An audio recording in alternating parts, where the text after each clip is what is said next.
faudrait que partout où on se retrouve, notre argent tourne entre nous. Parce que c'est très important, parce que quand l'argent tourne entre nous, ça fait développer chacun qui est passé par le processus, ou par le circuit de l'argent, ou par la chaîne de valeur que l'argent a créée. Et pour ça, il ne faut pas que ça se limite seulement au village. Il faudrait que partout où on se trouve, on soit ensemble et notre argent tourne entre nous. Et ils ont donc décidé de créer les réunions, ou ce qu'on appelle les Ndjangi. Ça veut dire partout où on va se retrouver, il faut qu'on se mette ensemble sous forme de réunion, pour qu'on se rappelle d'où on vient et que l'argent tourne entre nous. Je vais vous prendre un exemple, pour que ce ne soit pas trop théorique, mais je ne vais pas citer le village. Il y a un village à l'ouest Cameroun qui le pratique de façon excellente, mais ce n'est pas seulement le seul village, presque tous le font. Ce village fait des réunions dans tous les endroits où les ressortissants du village se trouvent. C'est-à-dire qu'à Yaoundé, ils font des réunions, ils en ont au moins 5. Il y a la réunion des élites, il y a la réunion des femmes, il y a la réunion des élèves, il y a la réunion des étudiants, il y a la réunion de ceux qui viennent d'avoir un emploi. C'est pour que vous puissiez voir un peu jusqu'où ça va. À Ebolova, c'est la même chose, à Bafoussam, c'est la même chose, à l'extrême nord, Marois, c'est la même chose, en France, c'est la même chose, en Allemagne, c'est la même chose, aux États-Unis, c'est la même chose. Dans tous les pays où ils se trouvent, ils créent une réunion, ils se retrouvent chaque samedi, chaque vendredi ou chaque dimanche, et ils font la même chose. Deuxième chose qu'ils ont fait, ils ont créé une banque. Ils ont créé une banque où on ne vient pas à la réunion avec l'argent. Ça veut dire que pour cotiser à la réunion, tu prends ton argent. Un jour avant la réunion, au plus tard, tu vas à la banque. Tu payes ton argent dans le compte de la banque. Dans le compte de la réunion à la banque du village, qui est parrainé par le chef du village. Alors, dès que tu payes l'argent, la réunion te donne un reçu. Tu arrives à la réunion avec le reçu, pas avec l'argent. Dans toutes les réunions, il y a un représentant du PCA de la banque ou le PCA lui-même. Ce qui fait qu'au moment où il faut cotiser, on regarde qui a cotisé, il y a là la tablette, il consulte les gens qui ont versé l'argent dans le compte, vous venez justifier les factures. Et celui qui doit bouffer, on lui signe un chèque, puisqu'il y a le chéquier à la réunion. On signe les chèques, on coupe 2 millions, on lui donne, il va à la banque et il touche. Ça se produit comme ça dans toutes les villes où ils sont, dans tous les pays. Ce qui fait quoi? Ce qui fait que l'argent de tous les ressortissants du village est dans une seule banque. Et je vous dis, c'est un petit village, une petite région de l'Ouest. La banque a un chiffre d'affaires de 2 milliards par mois. C'est un petit village.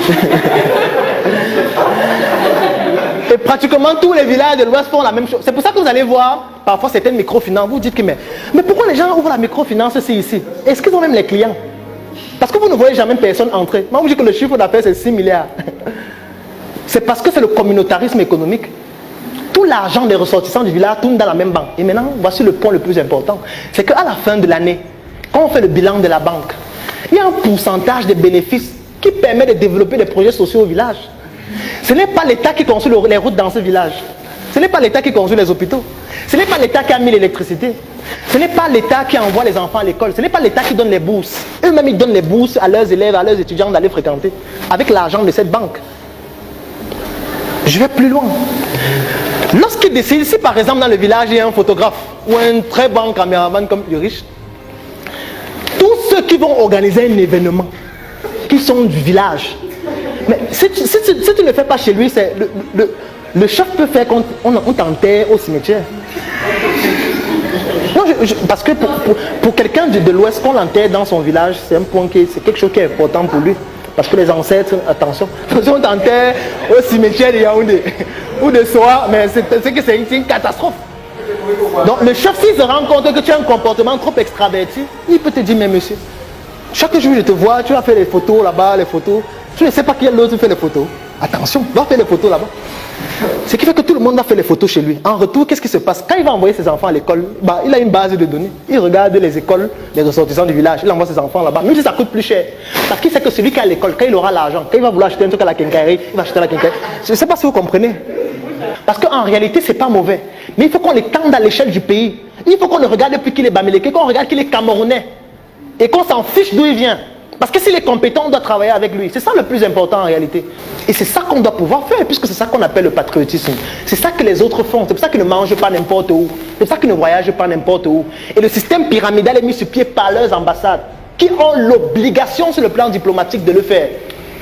C'est la raison pour laquelle quand une entreprise d'un pays a un problème, peut-être au Cameroun, le président est prêt à venir ici pour résoudre le problème-là. Parce que c'est un enjeu national. Parce que l'entreprise est en train de travailler à générer des devises pour le pays, qui permettent au pays de se développer. Donc si l'entreprise a des problèmes, le président peut se déplacer, venir dans ce pays-là pour résoudre le problème. Les ambassades ont un devoir de mettre sur pied des bases de données qui réunissent tous les ressortissants du pays de leur pays qui sont dans ce pays-là. Pour leur dire, si vous voulez manger, voilà où vous devez aller. Si vous voulez vous faire soigner, voilà où vous devez aller. Si vous voulez voyager, voilà comment vous devez faire pour voyager, voilà où vous devez voyager. Parce qu'en le faisant, ça fait en sorte que leurs entreprises ont de la croissance et l'effet plus tard sera que ça va améliorer leurs conditions tous. Parce que c'est leur pays qui va gagner des devises, qui va permettre d'améliorer les conditions de vie de tous les citoyens. Donc ce qui fait qu'ils sont prêts à payer plus cher parce qu'ils savent que plus tard, ça va apporter des avantages à tout le monde. Et que l'autre, quand il va vouloir aussi faire des achats, ce sera chez moi, même si c'est aussi plus cher. Et c'est ça le challenge. Et c'est ça qu'on doit être capable de faire et c'est ça qu'on va faire. Parce que l'entrepreneuriat a 3 enjeux en réalité. Il y a les enjeux sociaux, il y a les enjeux environnementaux et il y a les enjeux économiques. C'est pour ça que vous allez entendre parler du Made in Cameroun.